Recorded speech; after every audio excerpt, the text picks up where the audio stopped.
उनके परिनिर्वाण दिवस के अवसर पर उनको अपनी श्रद्धांजलि अर्पित करता हूं। इस आधुनिक भारत में जब भी इस देश को राजनीतिक, सामाजिक और शैक्षिक दृष्टि से योगदान की आवश्यकता पड़ी तो तब चाहे स्वामी विवेकानंद हो, चाहे नेता सुभाष चंद्र बोस हो, चाहे रानी लक्ष्मीबाई हो और चाहे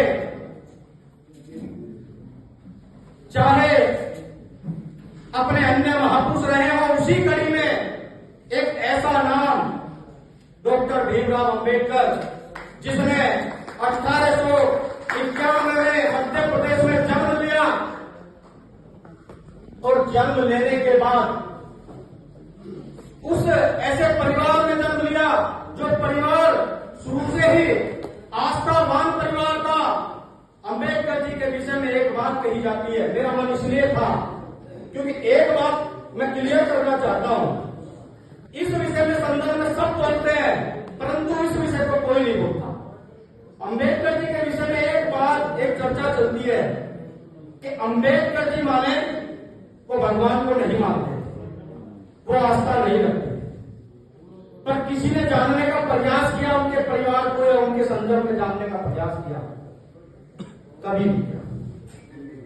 अंबेडकर जी जिस परिवार में जन्मे, उनके दादाजी मौलीराव जी एक दयानाथ संप्रदाय हुआ करता था। उस संप्रदाय से दीक्षा ग्रहण की थी। उनके पिताजी रामजी सकपाल, वो कबीरपंथ से दीक्षा ग्रहण की थी।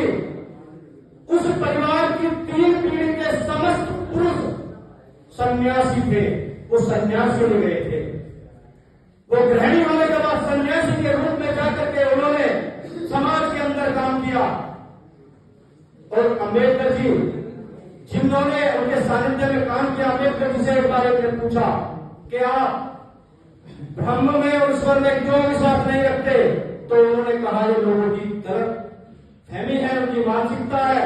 जो लोग मेरे साथ मेरे सानिध्य में रहे हैं वो जानते होंगे मैंने धर्म के लिए और धर्म के लिए क्या क्या मैंने किया होगा और धर्म के लिए मेरी आस्था कितनी है। जब एक घटना से मैं एक कहानी के माध्यम से एक घटना है जो वास्तविक है, अंबेडकर जी के जन्म से 12 वर्ष पहले एक उस परिवार में घटना घटी। उस परिवार में घटना घटी 1879। उनके पिताजी रामजी सकपाल जी रावलपिंडी में सैनिक कैंप में रहा करते थे। उनकी माता जी भीमाबाई, वो एक दिन तालाब में कपड़े धोने के लिए महिलाओं के साथ गई हुई थी। वहां पर एक संतों की टोली आई और तालाब पर जाकर के स्नान करने लगी। तो एक भाषा हुआ करती थी कोंकणी। वो महिलाएं आपस में उन संतों को देख करके कोंकणी भाषा में बात करने लगी।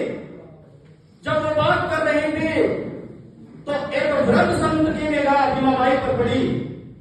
तो संत ने कहा,